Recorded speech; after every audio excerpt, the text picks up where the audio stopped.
going to do and put us live. And then if you want to introduce us, we can get cracking. I'll just... Hello everyone. I hope that's slightly better sound for you guys. I am so excited to be here. You can't hear me? We can hear you, but not very well. Oh, okay. Then I'll swap back. Then I will just go back to computer audio and we'll just go where we were. So just a bit of sound. I'm outside in the beautiful Canoobia in Queensland. I'm Jenny Walk. You can't hear me at all? Oh. A little bit.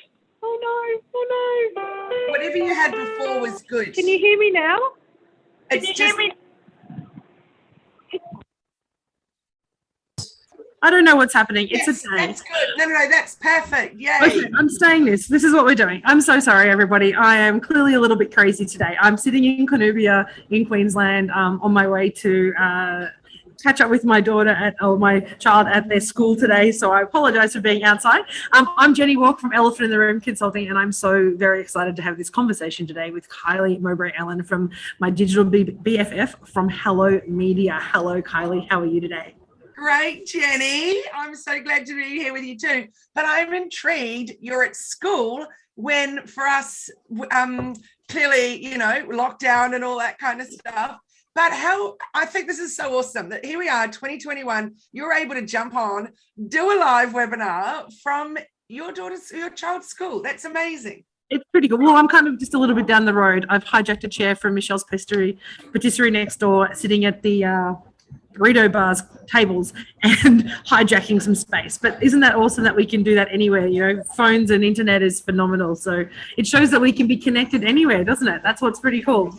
And that you can be mothering too, doing the juggling. Very blessed that we're outside, that I can be outside, I can leave my home and that I can do this. I mean, we know that in Brisbane and Queensland, we're very, very lucky, and we've been very lucky, touch wood, to, to not have some of the challenges that are happening in other states. And we do empathize with them a lot because we've been there. But, it's wonderful about things like this. I said to one of my clients yesterday that they're like, oh, I'm sick of sitting in my office. And I said, well, go and sit in your backyard and do your meetings. And she looked at me like, why would I do that? And I was like, why wouldn't you? If you're at home and you can't leave, go and change your position and find a space in your backyard or your front yard or your porch or somewhere else to do your meetings so that it feels like you're doing something different. Totally. I love that. And, we're coming out of lockdown tomorrow. So that's very exciting. I'm wondering what will be the first thing that we'll do. What is your plans for the morning then, coming out of lockdown? No idea. My husband was asking us last night, and it's kind of like, I don't know, because it's come at as a bit of a shock. I didn't think it would happen until after the school holidays. Oh, seriously? Oh, okay. Yeah, so I thought we'd have another week, because there's only one more week of school, so it's quite weird to for that to happen. But yes, it's exciting all the same. So yeah, sorry for all of those that are still are, but I'm having a little celebration. So I'm really, really excited about today's conversations. People watching on Zoom or listening to us on podcast or later in the day or on Facebook now, this is going to be such an important conversation for you. And I have a list of questions for you, Kylie. We are talking social media audits. Yay, I'm really excited about it too. Your bread and butter. This is the stuff you do. I just am texting my daughter again. While we're waiting for Kylie, so for me as a business coach, one of the things that we love to do, and I've been talking about this a lot in my conversations this week, is around looking at the systems that you use and the processes that you use in your business to make sure they're still working for you, to make sure they're giving you the results that you need, that they're all connected and they're still actually working for your business. And sometimes we forget that if you start, you start the process and you think, oh, don't worry about it, it just keeps running and we won't worry about it. But sometimes you don't know when it's no longer working for you, when you need to tweak it to see if the language or the brand or all those things are on point. And with social media, it's so important to do that, isn't it, Kylie? Isn't it just? So it astounds me still to this day how many people will jump on a discovery call with me and say, I hate social media. Facebook doesn't work. In fact, I was in a meeting the other day with a whole bunch of people, and the person running it was saying, Facebook's the worst. You get nothing out of Facebook. It's no good for businesses. I'm like, wow. And she was saying organic. You're not using it right then, mate, right? I said, maybe you just got to really look at what it is that you're putting out there. because, you know, anyway, there's so much to talk about around that, but it does astound me that people say that, because no, organic is not dead, no, Facebook is not dying, and there's so many amazing opportunities, but without doing an audit, you can't know where you're at. It's no different to looking at your finances and looking, you know, if you've always got a credit card that's, you know, overdrawn or whatever, you've got to think, what's happening, what am I doing wrong, how do I change that up? 100%. And particularly with social media, because there are so many platforms coming on so often. And one of the biggest challenges we have, of course, is that shiny thing syndrome, which we've talked about before. And something shiny and new comes on, and we say we need to jump on it because everyone else is on it, so I should be on it too. And then you start to get overwhelmed because you're on every platform trying to share different content or schedule your content across so many platforms. And you're like, well, what am I using it for? What's the point of it? So what's the first question you want to ask yourself when you're doing a social media audit for one of your clients or for yourself? Well, the first thing that you'd want to do is think about, well, firstly, just pull them all together, get them in one place and go, what am I actually on? So if you suddenly realize I've actually got a Twitter account, but I'm not even using it, it has sat there dormant for a year. So have a think about that. Why is that? So before we even start pulling each platform apart, you really want to take stock of what you've got, where they are, and what you want to do with them. And I saw this really great Facebook page the other day, and I thought, well, okay, that's clever. She had this cover photo up, and not photo, you know, graphic that said, this page is I can't even remember what it said, but it was something like, just to let you know we're here, but click here and join our group. That's where all the fun's going on. So, and then her first post literally said, this is the only post we have. And I just want to lead you to website, to this, to that. It was almost like a little, you know, Bitly mini landing page in Facebook. Yes, it was. It was good. And it was like she was making it really clear. I'm not trying to pretend that I'm growing this page. What I want you to do is join my group and hang out and have some fun. And I thought clever use of it. If you really don't want to, because there's nothing worse than when you go to a page. And I had this happen a lot in January. I think I told you, when I was urgently looking for a mechanic, and everyone I was ringing was, you know, some of them didn't even have an answer phone. You go on social media or their website, social media hasn't been updated since 2013. You know, it was just a nightmare. And so I'd rather have something like question, are they still there, don't you? Exactly. So if you have a pinned post that tells you exactly what's going on, it's much clearer than just, you know, a 5-year-old post. Yeah, definitely. So we've started with that, and that's a really important tip. So everyone, make sure you list out all the social media that you're on and have a look at how recent or how often you're using that social media. And so why do we want to know that? So what's important about us keeping social media up to date? Well, partly for that is that we don't want it to look like we don't even exist because we've got a 5-year-old post as our last post or something like that. But I also know a lot of people feel completely overwhelmed with all the platforms. So I do think that's a good idea, having that pinned post saying, if you're not going to be using Facebook business page, for example, having a post saying, this is our page, but where we hang out is on Instagram, here's the link, or where we hang out is on LinkedIn or whatever. So rather than just have it old crusty old post, have it really clear what the purpose is and what you're defining exactly what you're doing there. But the next thing would be just defining your goals for each of those networks that you're on. So you need to decide what you actually want to be doing with it. So are you there just to increase brand awareness? Are you trying to be getting more sales and leads? Are you trying to grow your community and, you know, get really good community engagement going on? That for me is always, you know, my goal. Are you trying to grow your audience, so like your followers and all of that? Or are you trying to increase traffic to your site? So what are you actually on that platform for? That's a really, really important one. Now, a lot of people, it's about brand awareness. If you think about a plumber, they're not necessarily going to be having people using Instagram or Facebook as a search engine. Most people would be jumping onto Google and searching for plumber in my area. But having something on social media is a really good thing to do also, but not to be thinking of it as a search engine. So just having some brand awareness would be a really important one for them, for example. So really we're looking at and so when you're looking at your goals, it gives you an opportunity to measure how effective those platforms are at achieving and helping you achieve those goals, isn't it? Because we talked last week about goals being providing a direction for people, and that's kind of the way that we're looking and where we're trying to achieve, what we're trying to achieve. So if we set those goals for each of the individual platforms, and they would obviously be different across each of the platforms, then it allows us to understand how we're going against those goals and what we might need to do to change to reach them. Absolutely. So I'll give you some examples with my own accounts. So, excuse me, Instagram for me is very much about brand awareness. So I'm hanging out there, but I'm not doing lives. I'm not doing all those kinds of things that I could and should be.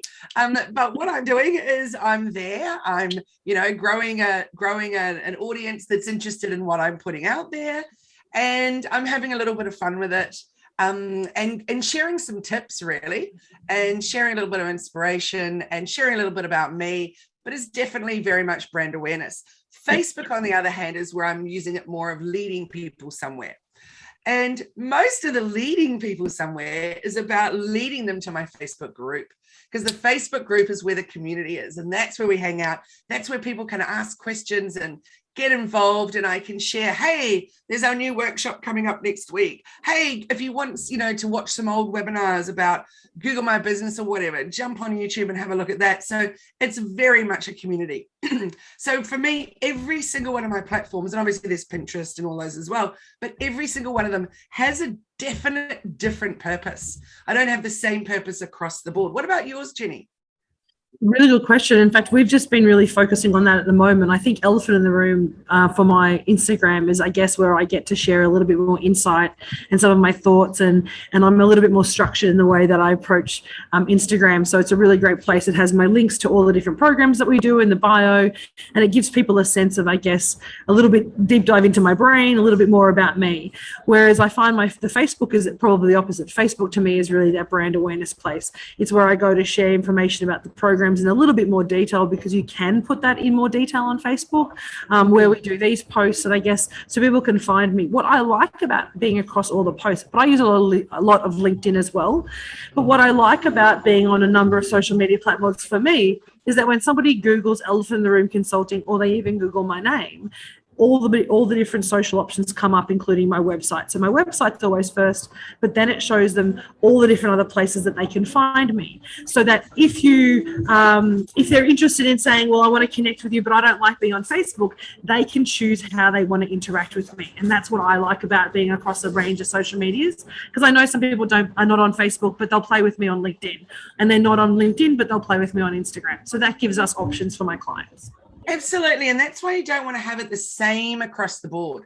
If all you ever do is auto post and there's none of your own personality coming into anything from time to time. And I do auto post a lot, don't get me wrong, I definitely do, but then I always do my own posts on the weekend on Instagram, for example. And on Facebook I'm always sharing things from other pages and whatever. So I definitely try to mix that up, have different goals, and have different interactions going on, because you want people to follow you on all those places, and if they are, then you don't want it to be the same, because then they're not going to stay following you. What would be the point?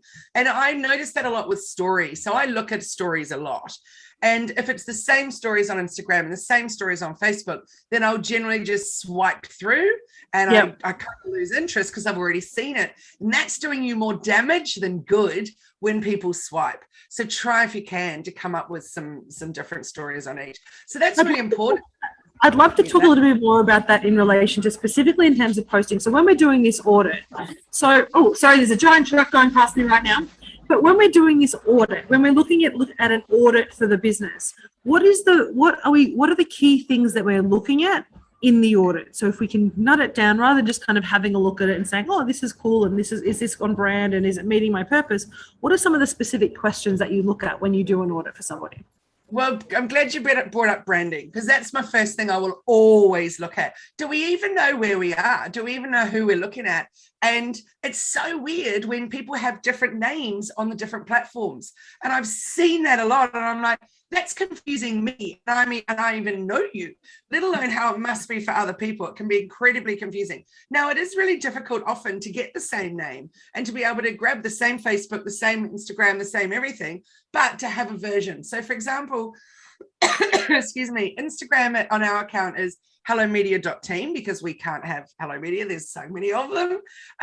But then on Facebook, we can't even have hellomedia.team. So we've got hellomedia.dreamteam.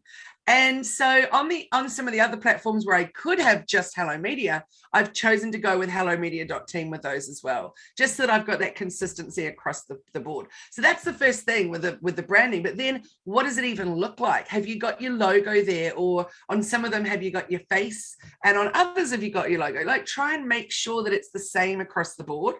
And then we'd be looking at our cover images, for example. And then we look at our about sections. What are we actually doing with all of those? So before we've gone into even looking at our posts and our analytics and any of that kind of stuff, just what do we look like to other people when they come and find us, or when they, click on our links from our website, or however they're getting there? What does it actually look like to them? And that's such a great tip, because I've done the same thing when I look at a number of my clients, and you and I talk to a lot of people around their businesses. And one of the things that I'm looking about is consistency and clarity of message. And that's one of our core pillars. So when you're looking at, particularly across social media, people say to me, oh no, but that's my fun one, or this is this one. And like, that's great for you, but unless you're very clear, like you said earlier with your client or your colleague who said this Facebook page is just as a holding page, find me other places, that really doesn't work for you, because it does start to confuse the market when we have particularly different colors and different fonts and different image styles. And even down to filters these days, with the number of filters, people decide they're going to go crazy with filters, and all of a sudden that looks like, you're not quite sure where they are. So that's so important with the branding, isn't it? To have that consistency. And you talk about that a lot in the work that you do, but that brand is more than just what you say and what your logo looks like. It's actually the imagery and all that look and feel as well. Absolutely. And so one of the favorite things that I like for imagery and Hello Media is the swimming pigs from the Bahamas.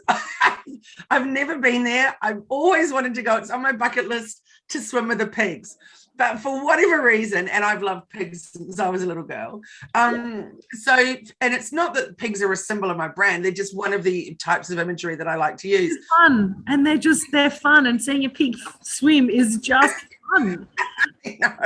So our imagery is kind of odd, because I really like vintage stuff. So I do a lot of typewriters and old kind of stuff, old technology mixed with new technology, and swimming pigs. So it's pretty kooky. Yeah, and weird dancing men as well. So it's really kooky imagery, or mix of kooky imagery. But one thing you can be sure of is that you go to our Facebook, and it's a video on the cover image of swimming pigs. You go to YouTube, and there's the swimming pigs. So you can make sure that they're everywhere. So it's really, really recognizable. However, when you join the group, they're different covers. They're definitely showing you what's going to be happening in that group. So it's all about, what tips and sharing and things like that. So, but still, same colors, same everything across the board. So it's very, very clear. Yeah. Don't go to a JB Hi-Fi and find that in Brisbane, the branding is bright green, and in San Diego, the branding is red. Like, the JB Hi-Fi is the same yellow across the board always. So making sure it's consistent, so there's no confusion, is absolutely And that, of course, important. builds trust, doesn't it? It's about building trust and engagement with clients. You're in the same place. It's one of those things when you're getting so much spam on your phone or so much spam in emails these days. The things that I look at is when I see something that's a little bit I'm not sure of, I go, are the colors the same? Does the brand look the same? Because there's always something different when it's a spoof account or whether it's a spoof email. So having that brand, having the brand awareness of the colors and the logos, and it's actually about building trust and engagement with your clients, not just about making sure you look the same, but there's a level of trust and value that you're bringing with that brand. I totally agree. Then the next one is your destinations and things like your landing pages, and where are you sending people? So obviously on Instagram, you've only got that one live link spot in your bio. On Facebook, you can put them in all sorts of different places. On YouTube, on Pinterest, you've got places that you can send people to. The one thing that I really, really, really don't like, and a lot of digital marketers feel very differently to me, which is I don't like using something like a link tree, for example. What's the point of a link tree when it's a barrier to your website? It's a barrier to where you want them to go. So make a link tree on your own website. Make a landing page that you send people and where you tell, like for me, my link tree is my homepage. So in there, it tells you, hey, join Bite-Sized Conversations. Hey, join our new Let's Get Visible workshop. Hey, go to this. Hey. And so it's telling you in a nutshell on our homepage what it is that we do, what we offer, who we are, and where you can connect with us and how you can connect with us. So to me, it makes no sense at all, because what we're always trying to do is drive that good quality traffic to our site. So by having that link tree, or there's many other things other than just link tree, it's one little barrier getting them to where you want them to go. That's my belief anyway. So I actually love that, and that's just a massive light bulb for me. Like literally, I've just written that down as you've been talking, because it's so true. Because at the end of the day, even if you're sending them to the link tree and they go to those 5 or 6 links because they're the ones that you want them to send, if they don't click on anything, they're nowhere. They've gone nowhere, haven't they? And it's never occurred to me until you've just said that to me. Whereas if you send them to the homepage and there is a landing page, they're still on your homepage. They're still on your space. So they've got options to look around if they don't like any of those options that you've given them. Brilliant. People, you need to write that one down, because that has just completely changed my world. Like 100% changed. You can also have it leading them to a page. If you don't want it to be a homepage, you can lead them to a page that's not even in your navigation. Yes. So it's the page that they go to that's only coming there from Instagram or from Facebook, etc., just to tell them what you want them to know. And then, of course, they can cruise around your website once they're there. But a link tree often, or I shouldn't keep saying link tree, but one of those types of things, they're not even necessarily on brand for you. So, making sure that you're getting them where you want them to be going is really, really important. But one thing also is that people often say that they change up their bio on Instagram and the link every week, depending what they want people to do. Because, of course, in their post, they'll say, jump into the bio and click the link for whatever it is you're wanting them to do. But people do actually look at old posts. So if I'm on that post and then I go to the bio, and of course it's taking me somewhere else. Whereas if you had the page on your website where they can find out all the things, then eventually they find where they need to be going, rather than it mixing up all the time. Such a great tip. Honestly, that's blown my mind today. So when we're looking at this audit, so we've looked at what basically their brand, we've looked at where we're playing, we've looked to make sure our intentions are there. We're going to look at some analytics and some goals in terms of are we reaching those and how effective we are going to do them. When do we get to look at the content and looking at the effectiveness of the content? How do you do that, and how do you measure if it is effective? So actually, a lot of people would look at content before they look at analytics, but I'm the opposite. I want to look at my analytics first, and then I'm going to deep dive into my content. And if I give you the example of that woman the other day that said, to this whole massive group, Facebook's dead, social media is no good, blah, blah, blah, blah, blah. And my only thing I could say was, what are you actually saying to people, and who is your audience? Because if it's not landing with your audience, then either your audience is wrong and you're attracting the people that actually aren't going to be people that you want to be working with, or with the messages that you're putting out aren't on point at all for your brand. So you can come back and see, in a way, you don't even, like, if you're not confident with looking at your social media analytics, even just going back and looking at your last 10 posts. And I'm not so interested in your likes, because I use this analogy all the time of the Olympic medals.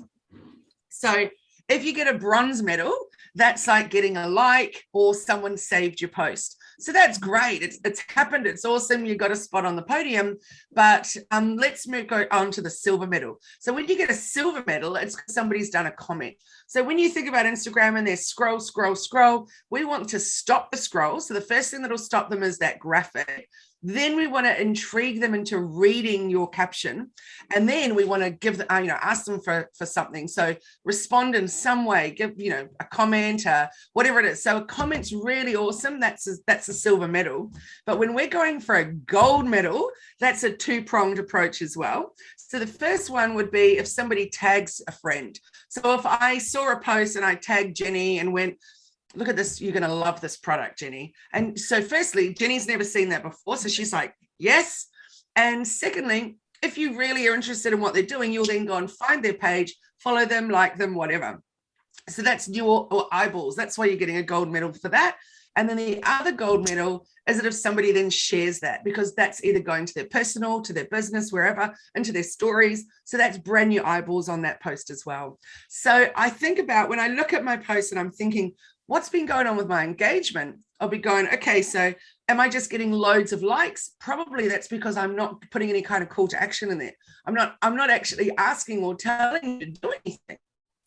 So when we look at if it's just likes, I'm like, okay, I've got to totally mix that up. Then we go to the comments. That's awesome. But what about tagging a friend, or what about sharing it? So it's all about me and my caption directing people to do something. So that's an easy way of looking at how things are going and performing. I've just interpreted that for the guys who are on this Zoom as basically stopping the scroll with a captivating image. I love that. Get them to read with intriguing content. You know how much I love words like that.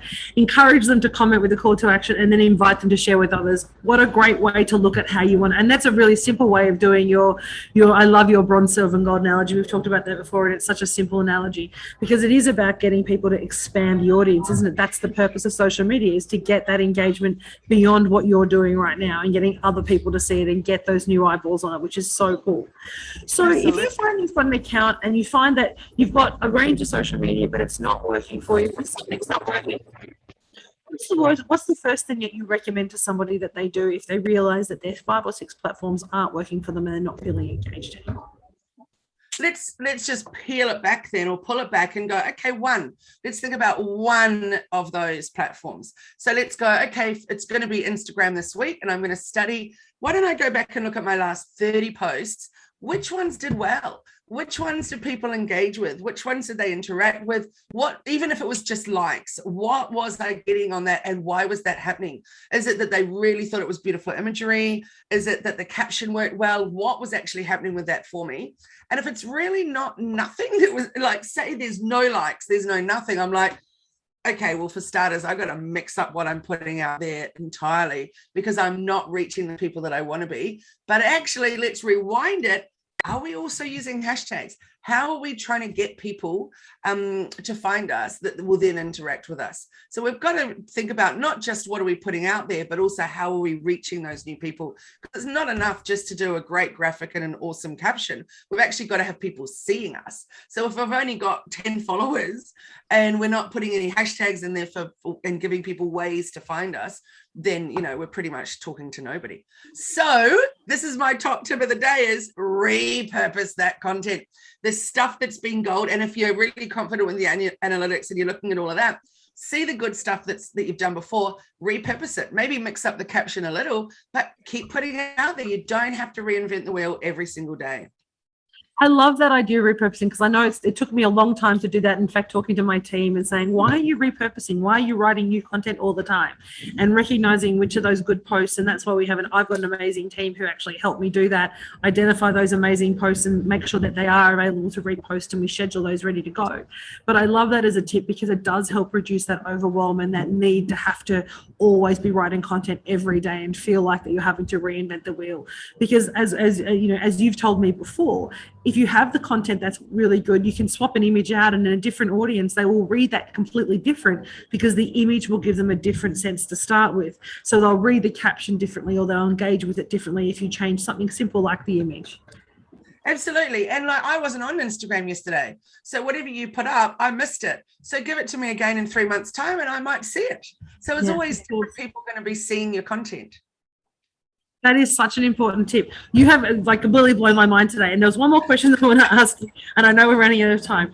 But so if I'm feeling a little bit unsure about my social media, your tip, apart from just focusing on one single platform and maybe getting really confident and building that and then building out from that, what is the platform that you think is working for everybody that even if they're not confident, they should try and have a play with to build their confidence through? Actually, it might surprise you, but I think that platform is Pinterest. Yes, I thought you might say Pinterest after our conversation a couple of weeks ago. I completely agree. I just feel like it's the one place that you can hang out, you can try it out, and not have any concerns about what's going on, because you're not sharing an opinion, you're not sharing a thought, it's not getting all political, it's just about sharing images or infographics or whatever, and going out and reaching people according to what you've put in the description. So you don't have to be stressed about your follower numbers. All you want is for people to be repinning your posts. So to me, it's a really safe place to be, and you can play around with it in a personal way without even using it for business initially, just to give it a go. And for example, like I said to you a few weeks ago with planning that Harry Potter birthday for my daughter. So I knew nothing about Harry Potter. I still don't want to know anything about Harry Potter, but I made an epic Harry Potter birthday. So maybe as a challenge for you all would be, come up with something that you want to go and research, create a secret board, and just go and pin a whole lot of stuff into that secret board.